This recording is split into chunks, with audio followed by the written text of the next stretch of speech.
She hadn't spoken a word in 7 days. When the Norwegian team opened the weather-worn cabin on Wrangel Island, they didn't expect to find a woman alive, thin as bone, wrapped in sealskin, her eyes tracking every move like a wild animal. Nearby, fresh fish was drying over smoke, and massive paw prints circled the camp. One of the men froze. On the ridge stood a polar bear, not running, not attacking, just watching. For 2 years, Dr. Rachel Kerr was presumed dead after vanishing during a research mission. Now she stood between worlds, human and untamed.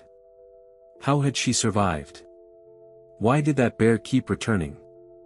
And what really happened in the frozen silence? This isn't a tale of friendship.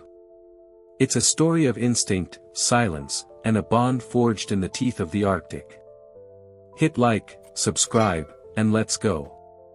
Before the ice closed in around her world, Dr. Rachel Kerr lived in the quiet rhythm of research and routine. A geologist by training, she spent long hours in the Arctic permafrost, logging soil temperatures, sketching the subtle shifts in ancient ice. Stationed at a remote field camp on Wrangel Island in 2019, she drank black coffee from a dented tin mug and scribbled notes by lantern light. The silence didn't bother her, it was the kind that felt earned. Her days were filled with data, her nights with radio static and the low howl of wind across the tundra. She wasn't a thrill seeker, just a scientist with a deep respect for the cold. Some evenings, she watched distant polar bears through binoculars, never close, never familiar. Just there. And that was enough. She had no idea how close one would one day come.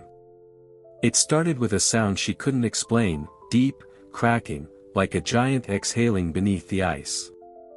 One moment she was collecting core samples near the shoreline, the next she was on her back, the frozen shelf beneath her groaning and shifting. Her radio skittered across the ice, dead. A massive fissure had opened behind her, separating her from camp. By the time the emergency beacon was triggered, white fog had swallowed the sky. Rescue came, too early. The chopper circled once, saw no movement, and left. She screamed, but the wind stole her voice. Hours turned into a full day. Then another. Supplies were scarce. The cold bit harder. On the third morning, polar bear tracks circled her temporary shelter. That was the moment Rachel realized, no one was coming back. And something else had already found her. Days bled into nights without meaning. Rachel moved cautiously between jagged ice formations, rationing crackers and melted snow. Her GPS blinked red, offline. One morning, she found her supply cache torn open, the metal bin clawed and crushed. Tufts of white fur clung to the edges. A polar bear had come in the night. She reinforced her shelter with driftwood and scraps of tarp, but sleep was fractured, haunted by low growls carried on the wind. When a second storm rolled in, she lost her bearings entirely. Familiar landmarks vanished. Even her own footprints seemed to lead in circles. Hunger crept in like frostbite, quiet, numbing, irreversible. And always, the distant crunch of snow behind her. Something was tracking her. Or watching. She wasn't sure what scared her more, the silence, or knowing she wasn't truly alone. It happened on the fourth night, just as she thought the darkness would swallow her whole. She woke to the sound of cracking ice, but this time, it wasn't a threat. A bear had broken through the ice nearby, its heavy body thrashing against the frozen surface. Rachel instinctively grabbed her flare gun, her hand trembling, but then something shifted inside her. Maybe it could be used as a signal. She fired it high into the sky, the bright red trail cutting through the night. For a moment, she thought it had been in vain. But the next morning, her breath caught in her throat, the bear, the one she'd once feared, was standing at the edge of her shelter, staring quietly. It wasn't attacking. It was watching. It was waiting. Maybe, just maybe, this creature held the key to her survival. With the flare gun's last shot, there was hope. The storm hit harder than she'd prepared for, a swirling mass of snow and ice that blotted out the sun and chilled her to the bone. Rachel knew the next few hours could be her last. She had one chance left, the emergency radio, buried beneath layers of ice and debris. Her hands were shaking as she dug it free, the cold biting into her fingertips. Every movement felt like an eternity. She pulled the antenna up, flicked the switch. Static. Then, nothing. Desperation clawed at her chest. She had to try. She screamed into the mic, knowing it might be her only way out. Just as she let go, she heard it, a crackling voice. Rachel. Her heart skipped. But was it too late? The storm howled louder. Would they get to her in time?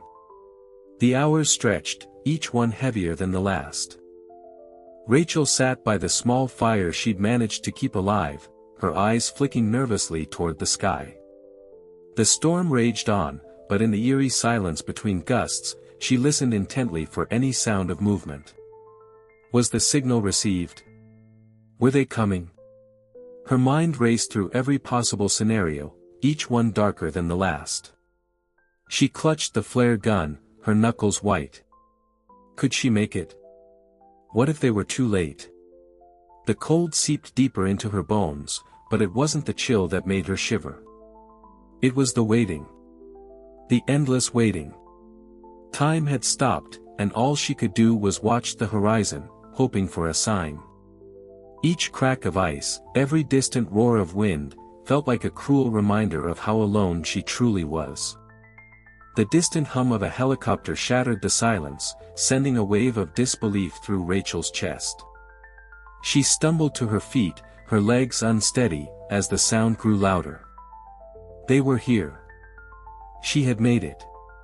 But as she looked up, her heart stopped. The bear stood on the ridge once again, watching her with quiet eyes. It hadn't left. The helicopter hovered, and then, finally, the ropes dropped. She reached for them, her hands shaking, and as they lifted her into the sky, the storm seemed to part. Her eyes never left the bear.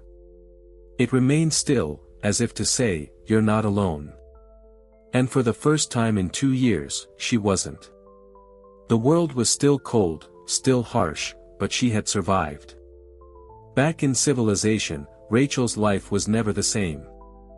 The media painted her as a survivor, a woman who had lived among bears, but she knew the truth was far more complicated.